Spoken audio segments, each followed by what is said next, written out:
तो पूरा कोर्स हम लोग इसमें कवर करेंगे। याद रखिएगा, बर्ड के थ्रू अगर पॉलिनेशन हो रहा है तो उसको हम लोग बोलते हैं ऑर्निथोफिली। अगर बैट के थ्रू हो रहा है तो उसको बोलते हैं काइरोपेट्रोफिली, है ना। याद रखिएगा बेटा कि पॉलन ग्रेन का एंथर पे जाना, पॉलन ग्रेन का एंथर से आना स्टिग्मा पे, और स्टिग्मा पे पॉलन ट्यूब का ग्रो होना और उसका स्टाइल होते हुए ओवरी के अंदर ओव्यूल तक जाना, उसके भी फिलीफॉर्म एपेरेटस तक जाना, ये कहलाता है पॉलन पिस्टिल इंटरेक्शन। किसको चूज़ करना है, किसको नहीं चूज़ करना है, स्टिग्मा चूज़ करता है। स्टिग्मा के पास ये अधिकार है कि कौन राइट टाइप पॉलन है, कौन रॉन्ग टाइप पॉलन है। बडिंग आपको देखने को मिलता है ईस्ट में और हाइड्रा में। 7 celled 8 nucleated condition embryo sac की होती है। ईच एंड एवरी सेल जो होते हैं वो हैप्लॉइड होते हैं, और एम्ब्रियो सैक जो होता है फीमेल गैमेटोफाइट होता है। पॉलन ग्रेन जो होता है मेल गैमेटोफाइट होता है।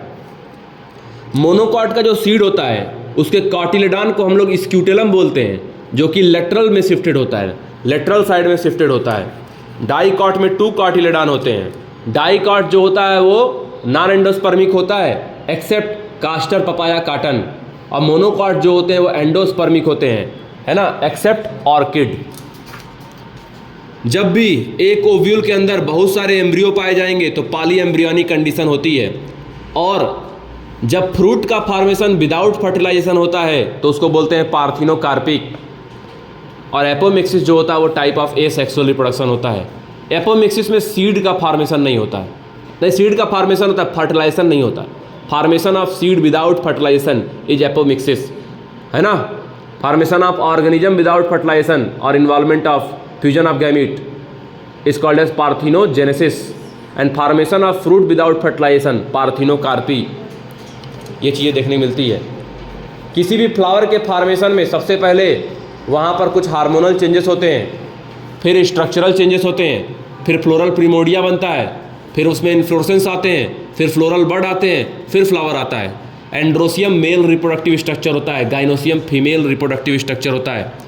कैलिक्स को सेपल्स बोलते हैं, कोरोला को पेटल्स बोलते हैं। कैलिक्स ग्रीन होता है, कोरोला कलरफुल होता है।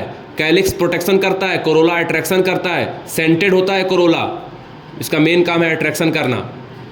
अगर कैलिक्स और कोरोला में आप डिफरेंस नहीं बता पाओगे तो ये कंडीशन कहलाती है पेरियंथ। ये कंडीशन कहलाती है क्या, टेपल। टेपल बोलते हैं इस कंडीशन को, टेपल।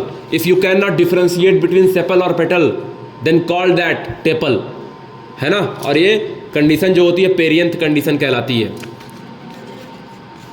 याद रखना, स्पोंजेस में गेम्यूल पाया जाता है। हाइड्रा मल्टीसेलुलर सीलेंट्रेट एनिमल होता है जिसमें बडिंग होती है, और इसका बड लोअर से निकलता है। टेस्टिस में 250 कंपार्टमेंट्स होते हैं, लोब्यूल बोलते हैं, टेस्टिकुलर लोब्यूल। हर लोब्यूल में 1 से 3 हाईली कॉइल्ड सेमिनिफेरस ट्यूब्यूल बोलते हैं। अभी का जो रिवीजन होने वाला सबसे मोस्ट इंपॉर्टेंट रिवीजन होने वाला है, पूरा कोर्स एडवांस लेवल पे ये रिवीजन है। जब आप पूरी चीज़ को, हर चीज़ को, हर बात को, हर चैप्टर को, हर टॉपिक को रिकॉल करोगे। सेमिनिफेरस ट्यूब्यूल जो होते हैं 1 से 3 होते हैं, जिसके अंदर स्पर्म का फॉर्मेशन होता है, यानी कि स्पर्मेटोजोआ का फॉर्मेशन होता है। टेस्टिकुलर हार्मोन जो होते हैं वो टेस्टिस में सिक्रेट होते हैं, खास करके एंड्रोजन्स। सेमिनिफेरस ट्यूब्यूल के बाहर मौजूद इंटरस्टिशियल सेल, यानी कि जो लेडिक सेल होता है उससे सिक्रेट होता है। स्क्रोटम जो होता है टेस्टिस के टेम्परेचर को मेंटेन करता है। स्क्रोटम जो होता है 2 से 2.5 डिग्री सेल्सियस टेम्परेचर को कंट्रोल करता है। प्रोस्टेट ग्लैंड सिंगल होता है, सेमिनल वेसिकल डबल पेयर्ड, बल्बोइरेथ्रल भी पेयर्ड। याद रखिएगा, वासा एफरेंसिया के नंबर 15 से 20 हो सकते हैं, लेकिन वासा डिफरेंस सिंगल होता है। सबसे ज़्यादा सिक्रीशन सेमिनल वेसिकल का होता है, प्रोस्टेट ग्लैंड सिंगल हो गया।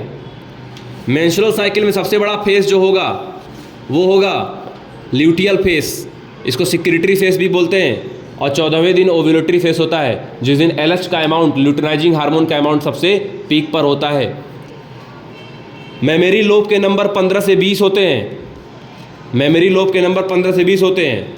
हर लोब के अंदर मौजूद होता है क्या, एल्वुलस, एल्वुलाई, जिसमें यहाँ पर फॉर्मेशन होता है मिल्क का, और उसके बाद से वहाँ से डक्ट निकलता है और डक्ट के थ्रू स्टोर हो जाता है मिल्क एम्पुला में, फिर वहाँ पे लैक्टिफेरस डक्ट के थ्रू, पहले वाला डक्ट मेमरी डक्ट था और बाद वाला डक्ट जो होता है लैक्टिफेरस डक्ट, जिससे निपल के रास्ते उसको सक आउट कर लिया जाता है। वेजाइना जो होती है वो कपुलेटरी ऑर्गन होता है, लेकिन primary sex organ in female ovary होती है, primary sex organ in male testis होता है। वेजाइना की जो लेंथ होती है वो 7 से 9 सेंटीमीटर इन लेंथ होती है, टोटल लेंथ। वेजाइनल ओपनिंग को वेजाइनल ओराइफिस बोलते हैं। पार्सली कवर्ड होता है हाइमेन से, हाइमेन टॉर्न हो जाता है समटाइम फर्स्ट सेक्सुअल इंटरकोर्स में। वेजाइना जो होता है वो मेंस्ट्रुअल फ्लो का एक पैसेज होता है, और at the time of delivery वो एक तरीके से बर्थ कैनाल का भी फॉर्मेशन करता है। जब बच्चा पैदा होता है, पैदा होने का जो रिफ्लेक्स है उसको हम लोग बोलते हैं पार्चुरेशन। 9 महीना जो बच्चा पलता है उसको बोलते हैं गैस्टेशन। गैस्टेशन को 3 पार्ट में डिवाइड किया गया है, first trimester, second trimester, third trimester. आप जब इसको रिपीट फॉर्म में सुनना तो स्लो और फास्ट करके आप सुन सकते हो, है ना। जिसको थोड़ा दिक्कत हो रही है फास्ट पढ़ने में वो उसको स्लो कर लो या फास्ट कर लो, दोबारा रिपीट करने के लिए बहुत ही ज़रूरी है। याद रखना कि सबसे पहले फर्टिलाइजेशन होने के बाद एक ही स्पर्म, फर्टिलाइजेशन होने से के टाइम में एक ही स्पर्म ओवम के अंदर एंट्री करता है, और वहाँ पे जोना पेलिसुडा का जो मेम्ब्रेन का बिहेवियर है उसकी पोलैरिटी बिल्कुल चेंज हो जाती है। सिर्फ एक ही स्पर्म एक बार में जाएगा, उसके बाद से पोलैरिटी चेंज, दरवाज़ा बंद, और उसके बाद से बनेगा फर्टिलाइजेशन के बाद जो सेकेंडरी oocyte था वो कन्वर्ट होगा रियल ओवम में, ऊटिड में, और वहाँ पे सेकेंड पोलर बॉडी बनेगी। और फिर आगे चल के जब दोनों न्यूक्लियस का फ्यूजन होगा तो क्या बनेगा, वहाँ पर जाइगोट, और जाइगोट में होगा क्या, अर्ली क्लीवेज, फिर मारुला, फिर ब्लास्टुला, फिर गैस्टुला देखने को मिलता है। फॉर्मेशन ऑफ ओवम को oogenesis बोलते हैं, और फॉर्मेशन ऑफ स्पर्म को स्पर्मेटोजेनेसिस बोलते हैं, और लास्ट स्टेप में spermatid is transformed into spermatozoa, इसको हम लोग स्पर्मियोजेनेसिस बोलते हैं। स्पर्म के हेड के आगे वाले इंटीरियर पोर्शन को एक्रोजोम बोलते हैं, और उस एक्रोजोम में एंजाइम होता है हाइलोयूरिडेज स्पर्म लाइसिन, जो कि वहाँ पर हेल्प करता है जोना पेलिसुडा के अंदर क्रॉस करने में। स्पर्म का जो नेक होता है काफ़ी शॉर्ट होता है, मिडिल पीस में जो होते हैं माइटोकॉन्ड्रिया होते हैं जो कि उसको एनर्जी प्रोवाइड करते हैं। टेल रीजन जो है मैकेनिकल फैसिलेशन में यहाँ पर रोल प्ले करता है। स्पर्म के अंदर एंट्री होती है, जोना पेलिसुडा का लेयर बिहेवियर जो है वहाँ पे चेंज हो जाता है। याद रखिएगा, पहले होता है अर्ली क्लीवेज जाइगोट में, फिर होता है मारुला, फिर होता है ब्लास्टुला, फिर होता है गैस्टुला, और फिर इम्प्लांटेशन हो जाता है। इम्प्लांटेशन एंडोमेट्रियम लाइनिंग में होती है, जिसकी तैयारी कर रहा था प्रोजेस्टेरॉन, और यही जब नहीं होता है तो वहाँ पर वो टूट टूट के गिरने लगता है, उसका अंदर का जो थिकनिंग होता है। जर्मिनल लेयर 3 ही होती हैं, एक्टोडर्म, मीजोडर्म और एंडोडर्म। सबसे बाद में जो लेयर बनती है वो होती है मीजोडर्म। एक बच्चे में सबसे पहले जो बनता होता है हार्ट, और एमटीपी को लीगलाइज किया गया था 1971 में। एमटीपी का फुल फॉर्म है मेडिकल टर्मिनेशन ऑफ प्रेगनेंसी। हर साल 45 से 50 मिलियन एमटीपी परफॉर्म किया जाता है पूरी दुनिया में, याद रखिएगा। मेंडल्स की बुक पब्लिश हुई थी 1865 में। एक्सपेरिमेंट चला था 7 साल। इन विट्रो फर्टिलाइजेशन लैब में परफॉर्म किया जाता है एक्सपेरिमेंट को, और इन वीवो बॉडी के अंदर परफॉर्म किया जाता है। सेक्सुअल ट्रांसमिटेड डिजीज में जेनाइटल हर्पीज, HIV और हेपेटाइटिस बी, ये तीनों के तीनों जो होते हैं वो होते हैं इनवॉलेंट्री। जब बेटा एक जीन 2 या 2 से ज़्यादा कैरेक्टर को कंट्रोल करता है तो इसको बोलते हैं प्लियोट्रॉपी, और जब एक जीन के कई सारे एलील होते हैं तो उसको बोलते हैं मल्टीपल एलिलिज्म। और जब दोनों एलील डोमिनेंट हो जाए तो को डोमिनेंट, एग्जाम्पल हो जाएगा ब्लड ग्रुप AB। और इनकम्प्लीट डोमिनेंस देखने को मिलता है हम लोग को डॉग फ्लावर में, स्नैपड्रैगन में। और इनकम्प्लीट डोमिनेंस में जीनोटिपिक और फिनोटिपिक रेशियो सेम होता है 1:2:1, 1:2:1। अब मोनोहाइब्रिड क्रॉस में मेंडल के 3:1 रेशियो आया था फिनोटाइप का, और जीनोटाइप का आया था 1:2:1 आया था। बर्ड में बेटा सेक्स डिटर्मिनेशन जो होता है वो ZW टाइप का होता है, उनमें फीमेल हेट्रोगेमेटिक होती है, और हम लोग में XY एक्सेस का होता है, हम लोग में मेल हेट्रोगेमेटिक होती है। और जो हेट्रोगेमेटिक जो पेरेंट होता है, हेट्रोगेमेटिक पेरेंट होता है, वही डिसाइड करता है कि लड़का होगा या लड़की पैदा होगी। याद रखना बेटा, प्राइमरी ट्रांसक्रिप्ट जो बनता है उसको स्प्लाइसिंग की नीड होती है, उससे इंट्रॉन को हटा दिया जाता है, एक्सॉन को जोड़ दिया जाता है, फिर किया जाता है कैपिंग एंड टेलिंग। कैपिंग में मेथिल गुआनोसिन ट्राइफॉस्फेट 5' एंड पे ऐड करते हैं, और टेलिंग में 3' एंड पे एडिनाइलेट रेसिड्यू ऐड करते हैं, 200 से 300 इंडिपेंडेंट मैनर में ऐड करते हैं। UUU से फेनिल एलेनिन बनता है, AUG से मेथियोनिन बनता है, UAA, UAG, UGA ये तीनों स्टॉप कोडॉन है, AUG और GUG स्टार्ट कोडॉन है। ट्रांसलेशन मतलब प्रोटीन का फॉर्मेशन, DNA से DNA रेप्लिकेशन, DNA से RNA ट्रांसक्रिप्शन और RNA से प्रोटीन ट्रांसलेशन, ये सेंट्रल डोग्मा कहलाता है। ट्रांसलेशन में प्रोटीन का सिंथेसिस होती है। UTR का मतलब होता है अनट्रांसलेटेड रीजन, 5' से पहले और 3' के बाद का सारा रीजन होता है UTR। लाइकोपेरान में लैक्टोज का मेटाबॉलिज्म हम लोग पढ़ते हैं। लाइकोपेरान में देखते हैं किस तरीके से लैक्टोज मेटाबॉलिज्म इश्चरिचिया कोलाई के अंदर होता है। चारों जीन इसमें इन्वॉल्व होते हैं, रेगुलेटर, प्रोमोटर, ऑपरेटर और स्ट्रक्चरल, रपोस, RPOS। 3 स्ट्रक्चरल जीन इसमें इन्वॉल्व होता है, ZYA जिसमें जेड जीन बनाता है बीटा गैलेक्टोसाइडेस, Y जीन बनाता है इसमें परमिएस, और A जीन बनाता है ट्रांस एसिटाइलेज। ये सब बातें पक्का आने वाली हैं। जब इंड्यूसर प्रेजेंट होगा तभी बनाएंगे, यानी कि लैक्टोज प्रेजेंट होगा, lactose behave as a inducer, और लैक्टोज एब्सेंट होगा तो कुछ नहीं बनेगा। लैक्टोज एब्सेंट हो जाएगा तो इंड्यूसर एब्सेंट हो जाएगा, तो रिप्रेसर जो mRNA है, रिप्रेसर प्रोटीन है, वो ऑपरेटर जीन को जाके बाइंड कर देगा। जब भी हम लोग ह्यूमन जीनोम प्रोजेक्ट की बात करते हैं तो इसमें बहुत सारे देश इन्वॉल्व हुए थे, US, China, Germany, Japan, France, Wellcome Trust of UK, national institute of health. काफ़ी बड़ा प्रोजेक्ट था। 1900 में शुरू हुआ, 2003 में ख़त्म हुआ। 13 साल का महा प्रोजेक्ट था, मेगा प्रोजेक्ट था। बहुत पैसा इसमें खर्च हुआ है। ये सब जो है जीन सीक्वेंसिंग के लिए किया गया था, जो कि जिसको लाया जाता है बायो इन्फॉर्मेटिक्स के अंदर लाया जाता है ना। तो पूरे इंटायर ह्यूमन जीनोम को मैपिंग करने की पूरी प्रोसेस थी। और TH मॉर्गन ने काम किया था ड्रोसोफिला मेलेनोगैस्टर पे। थॉमस हंट मॉर्गन ने ड्रोसोफिला क्यों लिया था? क्योंकि लाइफ स्पैन 14 दिन की होती है, एक बार में ज़्यादा बच्चे पैदा करता है Drosophila. Fruit fly chromosome gamete में होंगे 4 ड्रोसोफिला।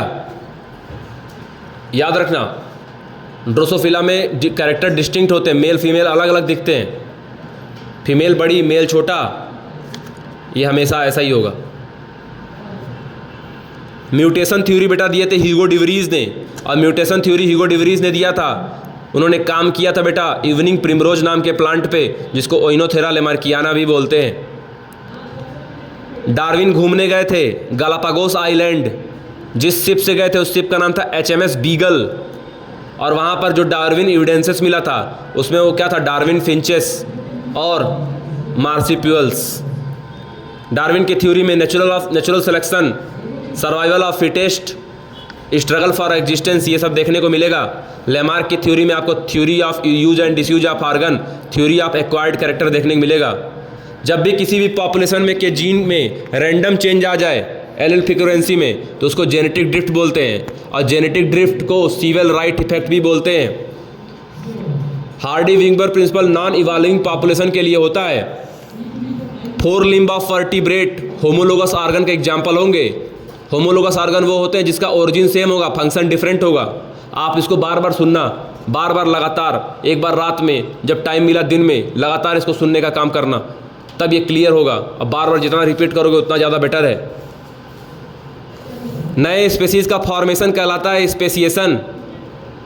और वेस्टिजियल ऑर्गन वो होते हैं जो रूडिमेंट्री होते हैं, जो पहले कभी यूज होते थे आज यूज नहीं हो रहे हैं। जैसे वेस्टिजियल ऑर्गन आपका vermiform appendix, presence of wisdom teeth, और विजिडम टीथ जो होता है 3rd मोलर होता है, 4 इन नंबर होता है। 3rd मोलर 4 इन नंबर ये देखने को मिलता है। टेल बोन भी आपका वेस्टिजियल के अंदर ही आता है। एनालोगस ऑर्गन वो होते हैं जो जिनका ओरिजिन डिफरेंट लेकिन फंक्शन जो होता है वो सेम होता है। याद रखना, एज ऑफ फिशेस जो होती है डिवोनियन, और जब भी कोई एक एरिया डिवाइड हो जाए 2 पार्ट में तो उसको हम लोग कहते हैं continental drift. Geographical isolation, Dryopithecus और रामापिथिकस सेम टाइम पे रहा करते थे। बाद में Dryopithecus is more ape like, Ramapithecus is more man like. Neanderthal brain capacity 1400, modern man 1450, Homo sapiens. Cave art 18,000 साल पहले गुफा बना के रहने लगे थे, और खेती स्टार्ट हुई 10,000 साल पहले से। याद रखिएगा, opening and closing of stomata के लिए पोटेशियम आयन कंसंट्रेशन थ्योरी है। और कैम प्लांट जो होते हैं वो अपने स्टोमेटा को रात में एक्टिव रखते हैं, दिन में क्लोज रखते हैं पानी को बचाने के लिए, क्योंकि कैम प्लांट जो कि एलोवेरा, अपुंसिया, कैलनचुआ, ये सब कैम प्लांट होते हैं, इनके पास कैम पाथवे पाया जाता है। WBC दो तरह की होती है, RBC को रेड ब्लड सेल कहते हैं, RBC को एरिथ्रोसाइट कहते हैं, WBC को ल्यूकोसाइट्स कहते हैं। WBC ग्रेनुलोसाइट्स होती है और A ग्रेनुलोसाइट्स होती है। फार्मूला है MLA, मोनोसाइट, लिम्फोसाइट्स और A ग्रेनुलोसाइट्स। और बाकी न्यूट्रोफिल्स, ओजिनोफिल्स और बेसोफिल्स, ये सब ग्रेनुलोसाइट्स होते हैं। लिम्फोसाइट्स बेटा एंटीबॉडी बनाता है। बेसोफिल्स जो होता है बेटा सिक्रेट करता है हिपैरिन, हिस्टामिन, सेरोटोनिन। हिपैरिन जो होता है वह एंटीकोएगुलेंट होता है, हिस्टामिन जो होता है वैसोडाइलेटर होता है, और सेरोटोनिन जो होता है वो वैसोकॉन्स्ट्रिक्टर होता है। WBC बेटा कलरलेस होता है, इरेगुलर न्यूक्लिएटेड सेल होता है, पॉलीमार्फिक होता है, कई सारे तरह का होता है, मोनोसाइट, लिम्फोसाइट, न्यूट्रोफिल, बेसोफिल, ओजिनोफिल्स। ओजिनोफिल्स और मोनोसाइट ये नेचुरल किलर होते हैं, ये फैगोसाइटोसिस करने का काम करते हैं। RBC का संख्या होता है 50 लाख से 55 लाख पर मिलीमीटर क्यूब, और WBC होती है 6,000 से 8,000 पर मिलीमीटर क्यूब। और प्लेटलेट्स को बोलते हैं थ्रोम्बोसाइट्स, इनकी संख्या होती है 1.5 लाख से 3.5 लाख पर मिलीमीटर क्यूब। RBC का लाइफ स्पैन होता है 120 डेज लगभग, और 10 से 14 दिन होता है। WBC का हार्ट का बाहर का लेयर होता है पेरिकार्डियम, पेरिकार्डियल फ्लूइड उसमें भरा होता है। अंदर होता है एंडोकार्डियम, फोल्डिंग होती है उसकी। 2 आरिकल 2 वेंट्रिकल हमारे हार्ट में, लेकिन मछलियों में 2 चैम्बर हार्ट होता है। रेप्टाइल और एम्फीबिया में 3 चैम्बर हार्ट होता है। बर्ड और मैमल में 4 चैम्बर हार्ट होता है। राइट आरिकल राइट वेंट्रिकल के बीच में tricuspid valve, left auricle left ventricle के बीच में बाइकस्पिड वाल्व यहाँ प्रेजेंट आपको होता दिखेगा। सेरिब्रम ब्रेन का सबसे बड़ा पार्ट है, ब्रेन का सबसे बड़ा पार्ट है सेरिब्रम, और सेकंड लार्जेस्ट पार्ट है सेरिबेलम। सेरिब्रम जो होता है memory, intelligence, IQ, emotional behaviour के लिए रिस्पॉन्सिबल होता है। हाइपोथैलेमस हमारे बॉडी के टेम्परेचर को मैनेज करता है। Hunger, thirst, urge to desire, ये सब फीचर होता है हाइपोथैलेमस का। थैलेमस के नीचे होता है, और हाइपोथैलेमस के अंदर न्यूरो सिक्रेटरी सेल्स होते हैं जो कि हार्मोन सिक्रेट करते हैं, जिसको कहते हैं releasing hormone. Autonomic nervous system अपनी मर्जी से एक्टिवेट होता है, ऐसी चीज़ें मेंटेन करता है जो आपके कंट्रोल में नहीं है। Involuntary organ, involuntary part of brain हो गया मिड ब्रेन, हाइंड ब्रेन का मेडुला ऑब्लेंगाटा, पेरिस्टाल्सिस को मेंटेन करेगा, हार्ट बीट को मेंटेन करेगा, रेस्पायरेशन, ब्रीदिंग, ये सारी चीज़ों को मेंटेन करता है कौन? Medulla oblongata. It is the part of hind brain. Fore brain के 3 पार्ट, सेरिब्रम, थैलेमस, हाइपोथैलेमस, और मिड ब्रेन और हाइंड ब्रेन को मिला के कहते हैं ब्रेन स्टेम। ब्रेन से, फोर ब्रेन से सेरिब्रम सबसे बड़ा पार्ट 2 पार्ट में डिवाइड होता है, right cerebral hemisphere, left cerebral hemisphere. और जो हेमिस्फीयर्स हैं आपस में कनेक्टेड होते हैं कार्पस कैलोजम से, सबसे लार्जेस्ट कमीसियर होता है, 2 पार्ट ऑफ ब्रेन को कनेक्ट करता है। और सारे सेंसरी, मोटर और सेंसरी न्यूरॉन का पाथवे जो होता है वो थैलेमस होते हुए जाता है। हमारा सेंट्रल नर्वस सिस्टम बना होता है ब्रेन और स्पाइनल कॉर्ड का। अब ब्रेन से जो नर्व निकलती है या स्पाइनल कॉर्ड से जो नर्व निकलती है वो मिलके बनाती है पेरिफेरल नर्वस सिस्टम, जैसे क्रेनियल नर्व और स्पाइनल नर्व्स। हमारी लेंस और कॉर्निया के बीच में फ्लूइड भरा होता है, उसको हम लोग कहते हैं एक्वस ह्यूमर। और लेंस और रेटिना के बीच में जो ह्यूमर होता है उसको हम लोग कहते हैं विटेरस ह्यूमर। हमारे जो लेंस होती है वो होती है कॉन्वेक्स लेंस, कॉन्वेक्स लेंस। और सबसे ज़्यादा हम लोग जिस रीजन से देखते हैं वो होता है येलो स्पॉट, मैक्यूला लूटिया। और ब्लाइंड स्पॉट से हम नहीं देख पाते। रेटिना सबसे इनर मोस्ट होती है, स्क्लेरा बीच की होती है, स्क्लेरा बाहरी होती है, कोराइड बीच की होती है, स्क्लेरा आगे चल के कॉर्निया बनाती है। अब पूरी जो आईबॉल है वो जो है कंजक्टिव मेम्ब्रेन से घिरी होती है। मिडिल ईयर एयर फील्ड होता है और इंटरनल ईयर फ्लूइड फील्ड होता है। और मिडिल ईयर और इंटरनल ईयर के बीच में विंडोज़ होते हैं, ओवल विंडो और राउंड विंडो। और मिडिल ईयर में ईयर ऑसिकल्स होते हैं, malleus incus stapes. Adrenal cortex और गोनेट्स यानी कि जितने भी ग्लूकोकॉर्टिकॉइड्स, मिनरलोकॉर्टिकॉइड्स, टेस्टोस्टेरोन, जितने हार्मोन ये होते हैं ये सब स्टेरॉयडल हार्मोन होते हैं। ग्रोथ हार्मोन ज़्यादा तो गाइगेंटिज्म, कम हो गया तो ड्वार्फिज्म। इंसुलिन जो होता है ब्लड ग्लूकोज लेवल को कम करता है और ग्लूकागॉन ब्लड ग्लूकोज लेवल को बढ़ाता है। टेस्टिस का हार्मोन है टेस्टोस्टेरोन, सिक्रेट होता है लेडिक सेल से। किडनी से बेटा प्रोड्यूस होता है रेनिन और एरिथ्रोपोएटिन। हार्ट जो होता है उससे प्रोड्यूस होता है एट्रियल नाइट्रियूरेटिक फैक्टर, जो कि हमारे ब्लड प्रेशर को रिड्यूस करने में हेल्प करता है।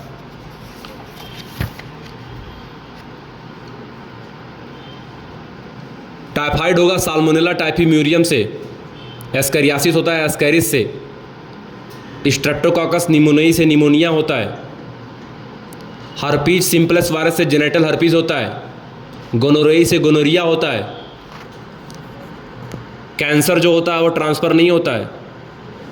एड्स होता है रेट्रोवायरस से, उसका नाम क्या है? Human immuno deficiency virus. Genome होता है RNA genome. Common cold virus कौन सा है? लाइफ साइकिल होती है 3 से 5 दिन। याद रखना, मलेरिया इसे पैरासाइट जो इन्वॉल्व होगा वो प्रोटोजोआ पैरासाइट होगा और ये प्रोटोजोआ को फैलाने का काम करती है फीमेल एनाफिलिस मॉस्किटो। सबसे खतरनाक मलेरिया होता है मैलिग्नेंट मलेरिया, जिसमें प्रोटोजोआ होता है Plasmodium falciparum.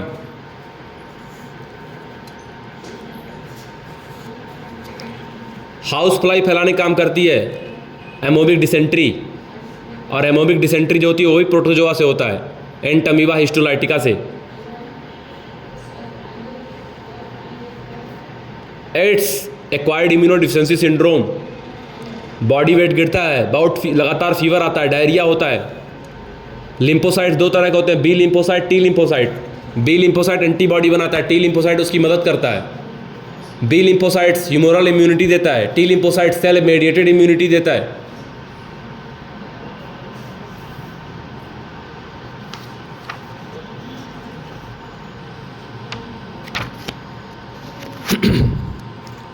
Cocaine Erythroxylum Coca plant से बनाते हैं, और कैनाबिस सटाइवा से कैनाबिनॉइड्स, और ओपियम पॉपी से ओपॉइड्स, जिसको मॉर्फिन हीरोइन बोलते हैं।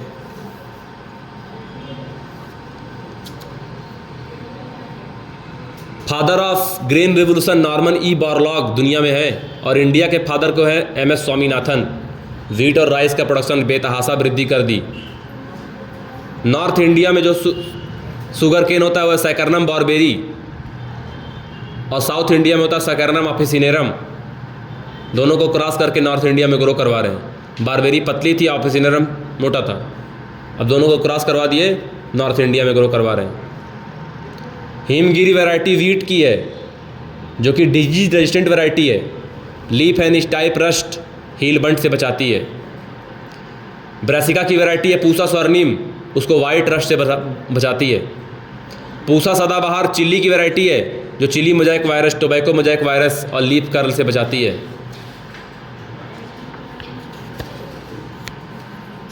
मछली पालन फिशरी के अंदर आता है। सिंगल सेल प्रोटीन में क्लोरेला और स्पाइरोलिना का यूज हम लोग करते हैं। सिंगल सेल प्रोटीन निकालते हैं हम लोग, खास करके यीस्ट यूज कर लो, सैक्रोमाइसिस सर्विसी, जिसको ब्रीवर सिस्ट और बेकर सिस्ट दोनों कहते हैं। दारू इंडस्ट्री में भी यूज होता है और बेकरी इंडस्ट्री में भी यूज होता है। ब्रीड होता है बेटा ग्रुप ऑफ एनिमल जिनका डिसेंट सेम हो, मोस्ट कैरेक्टर में सिमिलरिटी हो, जैसे general appearance, feature, size, configuration ये सब सेम हो, उसको ब्रीड बोलते हैं। और आपस में ब्रीडिंग होगी तो इन ब्रीडिंग, बाहर होगी तो आउट ब्रीडिंग। अगर 4 से 6 जनरेशन के बीच में ब्रीडिंग हो रही है तो इन ब्रीडिंग कहलाएगी, और 4 से 6 जनरेशन छोड़ दोगे तो आउट ब्रीडिंग में चले जाओगे, ये आप स्पेसीज बदल दोगे, आप जो है ब्रीड ही छोड़ दोगे, ये सब बातें आउट ब्रीडिंग के अंदर आती हैं। इन ब्रीडिंग बार बार कराने से इन ब्रीडिंग डिप्रेशन होता है, और इन ब्रीडिंग डिप्रेशन से बचने के लिए सिंगल आउट क्रॉसिंग करवा दो, उससे निकल जाएगा। मुर्रा भैंस की वैरायटी है, जाफराबादी भैंस की वैरायटी है, महसाना भैंस की वैरायटी है, नागपुरी, नील, सुरती ये सब भैंस की वैरायटी है, Jersey, Brown Swiss, Sahiwal, Sindhi, Gir ये सब काऊ की वैरायटी है। Multiple ovulation embryo transfer technology MOET, multiple ovulation embryo transfer technology MOET, जहाँ एक सुपीरियर काऊ 1 महीने में 1 अंडे देती थी, 1 ओवम देती थी, उसको स्टिलबेस्ट्रॉल FSH का इंजेक्शन लगाकर उससे कई सारे अंडे 6 से 8 अंडे प्रोड्यूस किए जाते हैं। और जब 6 से 8 अंडे बन जाते हैं तो उसको फर्टिलाइज कर दिया जाता है उसी की बॉडी में, और जब जाइगोट बन जाता है तो उसको 16 से 32 स्टेज में बाहर नॉन सर्जिकली निकाल कर सरोगेट मदर में डाल दिया जाता है। ये टेक्नोलॉजी कहलाती है multiple ovulation embryo transfer technology. Honey bee culture, मधुमक्खी पालन, इसको हम लोग कहते हैं एपीकल्चर। स्पेसीज यूज़ करते हैं यहाँ इंडिया में हम लोग, एपिस इंडिका, हनी निकालते हैं, वैक्स निकालते हैं, तमाम चीज़ों का यूज़ इसका मेडिकल इंडस्ट्री में, कॉस्मेटिक इंडस्ट्री में किया जाता है।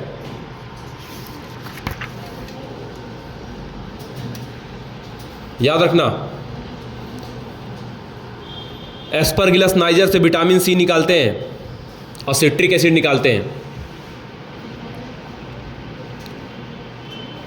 प्रोपियोनी बैक्टीरियम सरवन्नी से स्विस चीज़ बनाते हैं, और पेनिसिलियम रॉकीफोर्टी से रॉकफोर्ट चीज़ बनाते हैं।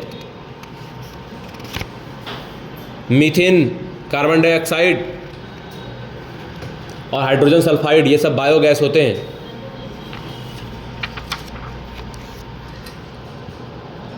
राइजोबियम नाम का बैक्टीरिया बायो फर्टिलाइजर होता है, रॉड शेप्ड का होता है, एरोबिक बैक्टीरिया होता है, नाइट्रोजन फिक्सेशन करने में हेल्प करेगा लेग्यूमिनस प्लांट में। एनाबीना, नास्टॉक, आसिलटोरिया ये तीनों ब्लू ग्रीन साइनोबैक्टीरिया हैं, ब्लू ग्रीन एल्गी हैं, है ना, और दे आर फिलामेंटस साइनोबैक्टीरिया ये होते हैं। इस बात को याद रखना। डीएनए में थायमीन और आरएनए में यूरेसिल। डीएनए होता है डीऑक्सीराइबोज, आरएनए होता है राइबोज। डीएनए होता है लेस म्यूटेशन, आरएनए में होता है ज़्यादा म्यूटेशन। डीएनए में होता है आरएनए में होता है 2 हाइड्रोक्सिल ग्रुप, डीएनए में 2 हाइड्रोक्सिल ग्रुप एब्सेंट होता है। मोस्ट रेलेवेंट एबायोटिक फैक्टर जो होता है वो होता है क्या, बोलो, टेम्परेचर, फिर होता है वाटर, फिर लाइट, फिर soil. And study of soil को हम लोग एडेफिक फैक्टर बोलते हैं। Temperature is the most relevant factor. जो ज़्यादा रेंज ऑफ टेम्परेचर में सर्वाइव कर लेता है यूरीथर्मल, जो नैरो रेंज में करेगा स्टीनोथर्मल। पानी में रहने वाला ऑर्गेनिज्म भी पानी की कमी से जूझ सकता है, इसीलिए पानी का पीएच, पानी का कंपोजिशन ये सब इंपॉर्टेंट होते हैं। जो ज़्यादा सैलिनिटी मतलब साल्ट का कंसंट्रेशन सैलिनिटी कहलाता है। जो ज़्यादा सैलिनिटी में सर्वाइव कर लेगा उसको बोलते हैं यूरी हेलाइन, और जो कम में करेगा उसको कहेंगे स्टीनो हेलाइन। जो नैरो रेंज में करेगा स्टीनो हेलाइन। एडाप्टेशन होता है कोप अप करना एक्सट्रीम वेरिएशन में इन्वायरमेंट के, जैसे CAM pathway, Crassulacean acid metabolic pathway वाले प्लांट करते हैं, याद रखना। हर नेटेलिटी जो होती है बेटा बर्थ रेट होती है, किसी भी पॉपुलेशन को नेटेलिटी बढ़ाती है, किसी भी पॉपुलेशन को आई माइग्रेशन बढ़ाता है, किसी भी पॉपुलेशन को डेथ रेट घटाता है, ई माइग्रेशन घटाता है। मोर रियलिस्टिक कर्व जो होता है लॉजिस्टिक ग्रोथ मॉडल होता है, जिसका शेप होता है सिग्मोइड। और एक्सपोनेंशियल ग्रोथ तो जो होता है वो जब रिसोर्सेज अनलिमिटेड हो तब के लिए होता है। कंपटीशन में दोनों स्पेसीज को घाटा होता है, म्यूटालिज्म में दोनों स्पेसीज को फायदा होता है। जैसे लाइकेन एल्गी और फंजाई का रिलेशनशिप, जैसे mycorrhiza root of higher plant और फंजाई का रिलेशनशिप, दोनों को फायदा होगा। प्रीडेशन में एक को घाटा एक को फायदा, पैरासिटिज्म में एक को फायदा एक को घाटा। उसी तरीके से एक होता है एमेंसालिज्म, एमेंसालिज्म का एग्जाम्पल हो जाएगा एंटीबायोसिस, और कमेंसालिज्म में एक को फायदा एक को कुछ नहीं, न फायदा न घाटा। प्रेडेटर प्रे को मार के खा जाता है, पैरासाइट होस्ट के ऊपर रहता है उसी को खाता रहता है। एनर्जी का पिरामिड कभी भी उल्टा नहीं हो सकता। एंड डिफरेंट स्ट्रेटा जब आप देखते हो जंगलों में, कोई बड़ा प्लांट कोई छोटा प्लांट कोई और छोटा प्लांट, इसको कहते हैं स्ट्रेटिफिकेशन। और किसी भी हैबिटेट में मौजूद जो पूरा लिविंग कंटेंट होता है प्राइमरी प्रोड्यूसर का, उसको कहते हैं स्टैंडिंग क्रॉप, और मतलब जो टोटल ऑर्गेनिक न्यूट्रिएंट है वहाँ पे। And total inorganic nutrient found in particular area को हम लोग बोलते हैं स्टैंडिंग स्टेट। तो स्टैंडिंग क्रॉप, स्टैंडिंग स्टेट और स्ट्रेटिफिकेशन। एंड टोटल जो होती है वो कहलाती है प्रोडक्टिविटी, यानी कि rate of generation of biomass in an ecosystem को हम लोग बोलते हैं प्रोडक्टिविटी। जो टोटल प्रोडक्टिविटी होगी उसको बोलेंगे ग्रॉस प्राइमरी प्रोडक्टिविटी, और उसमें से अगर रेस्पिरेटरी लॉस हटा दो तो जो बचती है वो होती है नेट प्राइमरी प्रोडक्टिविटी। तो GPP minus R equal to net primary productivity, ये बात होती है। डीकम्पोजिशन में सबसे पहला स्टेप हमेशा होगा फ्रेगमेंटेशन, फिर होगा लीचिंग, फिर होगा कैटाबॉलिज्म, फिर होगा ह्यूमिफिकेशन, फिर होगा mineralization. FLCHM, fragmentation, leaching, catabolism, mineralization, humification, है ना। CHM, ह्यूमिफिकेशन पहले फिर mineralization. Fragmentation, leaching, catabolism, humification, mineralisation.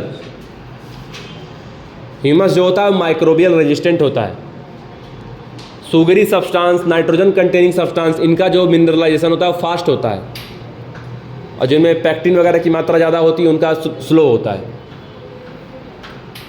Solar radiation का सिर्फ लेस देन 50% ही फोटोसिंथेटिकली एक्टिव रेडिएशन होता है, और उसमें से भी 2 से 10% ऑफ PR ही जो होता है, यानी कि फोटोसिंथेटिकली एक्टिव रेडिएशन जो होता है वो पूरे इस इंटायर वर्ल्ड को चला रहा है। एनर्जी का फ्लो हमेशा यूनिडायरेक्शनल होता है। प्राइमरी प्रोड्यूसर उसको, जो प्रोड्यूसर होता है उसको फिक्स करता है, और वो फिर हर्बीवोर से कार्निवोर से टॉप कार्निवोर तक फैलता रहता है। हमेशा हर लेवल पे 10% एनर्जी ही ट्रांसफ़र होती है, जिसको बोलते हैं 10% लॉ। न्यूट्रिएंट साइकिलिंग को बोलते हैं बायो जियो केमिकल साइकिल। फास्फोरस का रेनफॉल के थ्रू कोई भी यहाँ पर इनपुट देखने को नहीं मिलेगा, वो सिर्फ और सिर्फ रॉक के थ्रू चलता है, तो वो सेडिमेंट्री साइकिल है। लेकिन कार्बन डाइऑक्साइड की साइकिल चलेगी, पानी के थ्रू भी चलेगी, याद रखिएगा।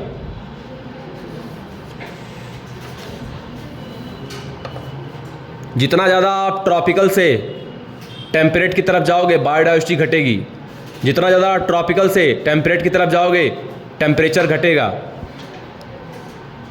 और स्पेसीज एरिया रिलेशनशिप दिया था अलेक्जेंडर वान हम्बोल्ट ने, जितना ज़्यादा एरिया बढ़ते गए अलेक्जेंडर वान हम्बोल्ट उतना ज़्यादा स्पेसीज मिलता गया, लेकिन एक एरिया के बाद कांस्टेंट हो गया, फिर कोई नई स्पेसीज नहीं मिली। फार्मूला हो जाएगा S equal to CA⁻Z। Z मतलब होता है रिग्रेशन कोफिशिएंट।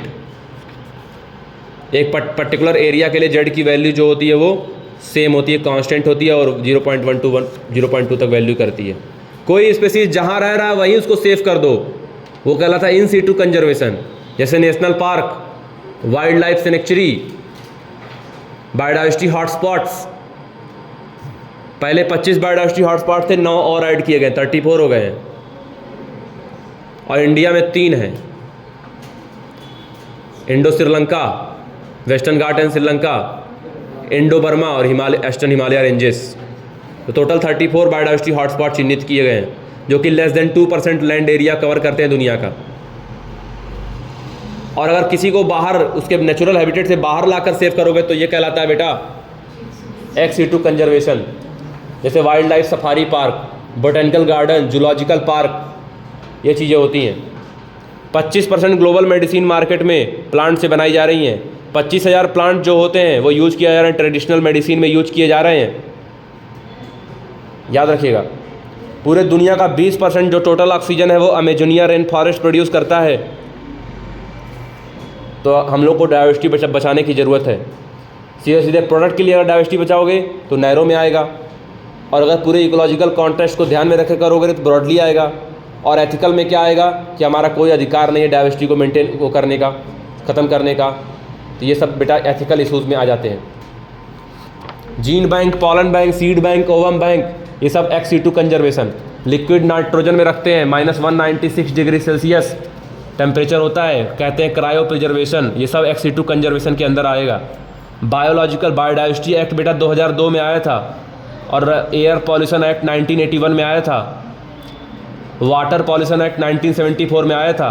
सबसे बड़ा पॉल्यूटेंट है बेटा कार्बन मोनोऑक्साइड, हीमोग्लोबिन के साथ बाइंड करता है तो बनाता है कार्बोक्सी हीमोग्लोबिन, याद रखना।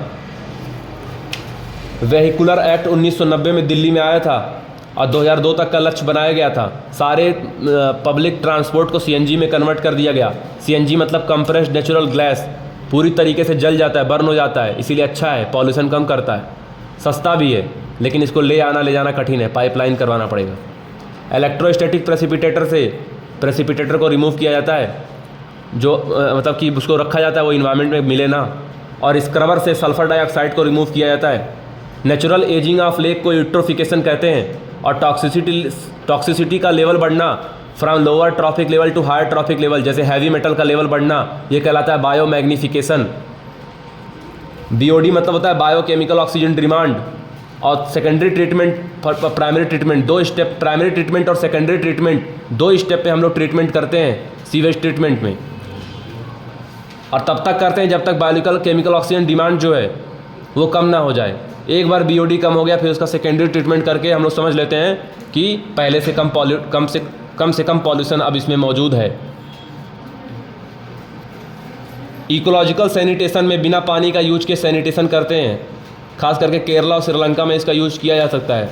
अभी भी गुजरात और तमिलनाडु में भी इसका स्टार्टिंग किया गया है।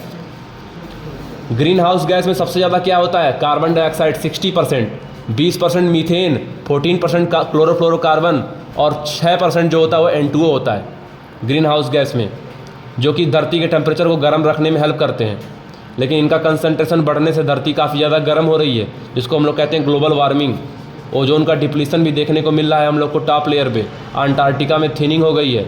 ओजोन का फार्मूला हो O3। ओजोन डिप्लीट हो रहा है just because of chlorofluorocarbon, methyl bromide धरती से निकल कर ऊपर जा रहा है, और इसमें मौजूद जो क्लोरीन है वो बिहेव कर रहा है, एज ए कैटलिस्ट बिहेव कर रहा है। और इसी को ध्यान में रखते हुए बेटा मॉन्ट्रियल प्रोटोकॉल अरेंज किया गया था 1987 में, और ये प्रयास किया गया जो डिप्लीटिंग सब्सटेंसेस हैं ओजोन के लिए उसको बैन किया जाए, रोका जाए, क्लोरोफ्लोरोकार्बन को रिड्यूस किया जाए, वरना सारे हार्मफुल रेज सन से धरती पे आ जाएंगे तो दिक्कत हो जाएगी। खास करके UV रे, इसके स्किन कैंसर हो रहा है ना, कैटारेक्ट हो रहा है, स्नो ब्लाइंडनेस काज हो रहा है।